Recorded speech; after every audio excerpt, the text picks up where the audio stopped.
नमस्कार प्रिय विद्यार्थियों, जीवी पॉइंट में आपका हार्दिक स्वागत व अभिनंदन।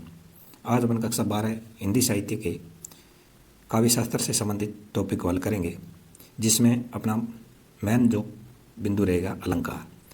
अलंकार जो है उससे आपको माध्यमिक शिक्षा बोर्ड द्वारा आयोजित होने वाली जो बोर्ड परीक्षा है उसमें 1 से 2 प्रश्न देखने को मिलते हैं और वो प्रश्न आपको हूबहू इसी क्लास में देखने को मिलेंगे। इससे पहले मैंने 3 टॉपिक करवा दिए हैं, काव्य गुण करवा दिए, काव्य दोष करवा दिए और संध करवा दिए। आज अपन करने जा रहे अलंकार। तो शुरू करते हैं। आज का पहला प्रश्न अलंकार से संबंधित, रिक्त स्थानों की पूर्ति कीजिए। तो यहाँ पे आपको पहला प्रश्न देखने को मिल रहा है कि अलंकार शब्द का शाब्दिक अर्थ होता है। ये प्रश्न कई बार पूछा गया है कि अलंकार शब्द जो होता है इसका शाब्दिक अर्थ क्या होता है। तो आपको पता होना चाहिए इसका शाब्दिक जो अर्थ है वो क्या होगा। तो इसका शाब्दिक अर्थ ले लो आभूषण। क्या हो जाएगा? आभूषण इसका शाब्दिक अर्थ होता है। दूसरा प्रश्न है अलंकार काव्य की बढ़ाते हैं। तो अलंकार जो होते हैं वो काव्य की शोभा बढ़ाने का काम करते हैं। काव्य की क्या बढ़ाते हैं? शोभा बढ़ाते हैं। दूसरे का उत्तर हो जाएगा आपका शोभा। तीसरा देख लीजिए, काव्य की शोभा बढ़ाने वाले गुण धर्मों को खाली जगह कहते हैं। तो काव्य की शोभा बढ़ाने वाले गुण धर्मों को अलंकार कहते हैं। उसे क्या बोलोगे? अलंकार कहते हैं।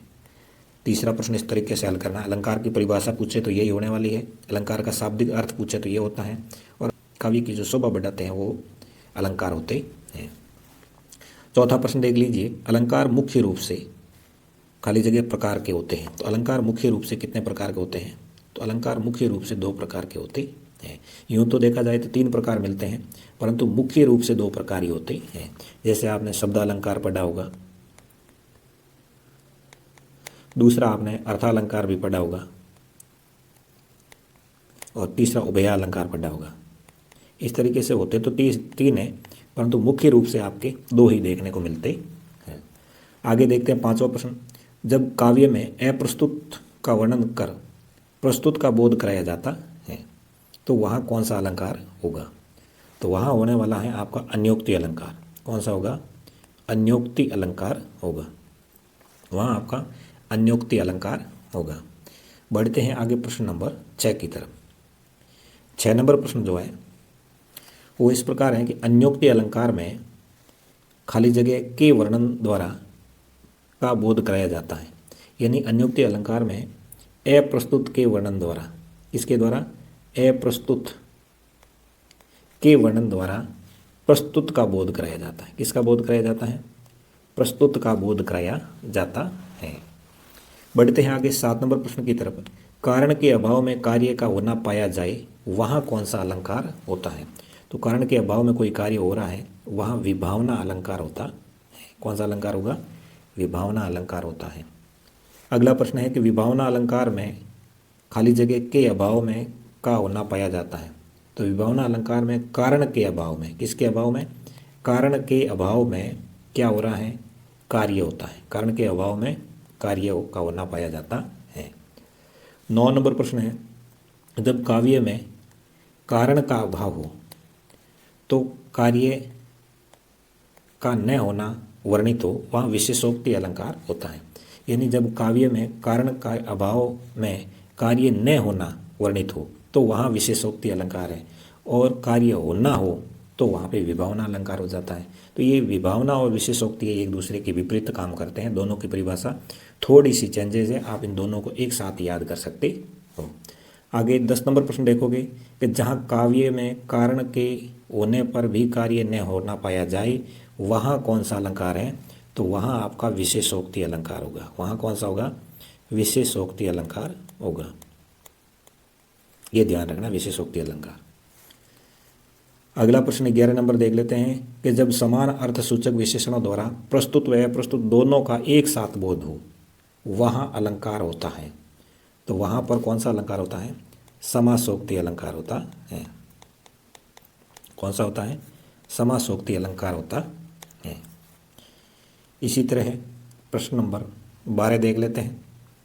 12 नंबर प्रश्न आपका है कि जब उपमेय और उपमान में बिंब प्रतिबिंब का भाव हो जब उपमेय और उपमान में बिंब प्रतिबिंब का भाव हो वहाँ कौन सा अलंकार होता है? तो वहाँ आपका दृष्टांत अलंकार होता है। वहाँ कौन सा होता है? दृष्टांत अलंकार होता है। ये आपको पता होना चाहिए। तो जहाँ उपमेय और उपमान में बिंब प्रतिबिंब का भाव हो वहाँ कौन सा अलंकार होगा? दृष्टांत अलंकार होगा। आगे देखते हैं, जहाँ एक बात कहकर फिर उससे मिलती जुलती दूसरी बात कही जाए वहाँ कौन सा अलंकार होता है? तो वहाँ पर भी आप कह सकते हो कि वहाँ पर भी आपका दृष्टांत अलंकार होता है। कौन सा अलंकार होता है? दृष्टांत अलंकार होता है। दोनों परिभाषाएं आपको पता होनी चाहिए। आगे 14 नंबर प्रश्न है कि जब काव्य में उपमान का तिरस्कार व अपमान किया जाए, उपमान का क्या किया जाए? तिरस्कार किया जाए, अपमान किया जाए, वहाँ कौन सा अलंकार होता है?